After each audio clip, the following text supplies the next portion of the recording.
प्रथम को कई दिनों से एक अजीब सा एहसास हो रहा था। घर में जो भी गड़बड़ी होती, दोस्तों वीडियो को लाइक करके चैनल को सब्सक्राइब कर लें ताकि कोई भी अपडेट आपसे मिस न हो सके। उसका ठीकरा किसी न किसी तरह राध्या के सिर फोड़ दिया जाता। लेकिन इस बार मामला अलग था। राध्या के पास जो हीटर लगाया था उसमें अचानक शॉर्ट सर्किट हुआ और हीटर जलकर खराब हो गया। सबने फिर से राध्या को ही दोषी ठहरा दिया, पर इस बार प्रथम चुप नहीं रहा। रात के सन्नाटे में वो स्टडी रूम में गया और घर के सीसीटीवी कैमरों की रिकॉर्डिंग खोलकर बैठ गया। जैसे जैसे फुटेज आगे बढ़ी, उसकी आंखें चौड़ी होती चली गईं। स्क्रीन पर साफ दिखाई दे रहा था कि आधी रात को कोई दबे पांव राध्या के कमरे के बाहर पहुंचा, और वो कोई और नहीं बल्कि निहारिका थी। उसने इधर उधर देखा, फिर झुककर हीटर के पास कुछ छेड़छाड़ की और मुस्कुराते हुए वहां से चली गई। प्रथम के दिल पर जैसे किसी ने चोट मार दी।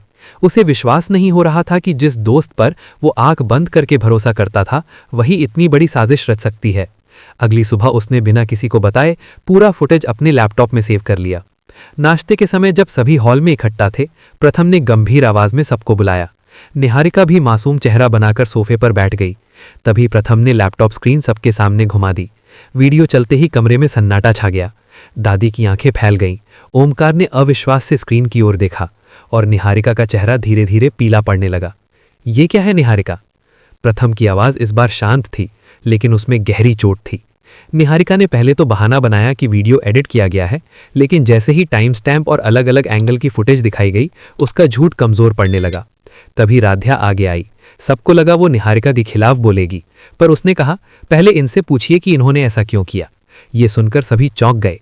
निहारिका की आंखों में आंसू आ गए। उसने कांपती आवाज में कहा, मैं हार गई थी। मुझे लगा अगर राध्या घर में रहेगी तो मैं कभी इस परिवार का हिस्सा नहीं बन पाऊंगी। मैंने गलती की, बहुत बड़ी गलती। दादी का चेहरा सख्त हो गया। इस बार उन्होंने किसी का पक्ष नहीं लिया। उन्होंने कहा, गलती मान लेना आसान है, लेकिन भरोसा टूट जाए तो उसे जोड़ना मुश्किल होता है। प्रथम ने गहरी सांस ली। निहारिका, मैं तुम्हें सजा नहीं दूंगा, लेकिन अब तुम्हें इस घर में रहने का हक भी नहीं है। जब तक तुम खुद को साबित नहीं कर देती, तुम्हें यहां से जाना होगा।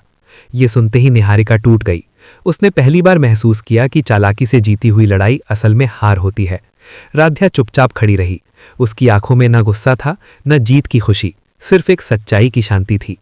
निहारिका घर छोड़कर चली गई, लेकिन जाते जाते उसने एक वादा किया कि वो एक दिन अपनी गलती सुधार कर लौटेगी।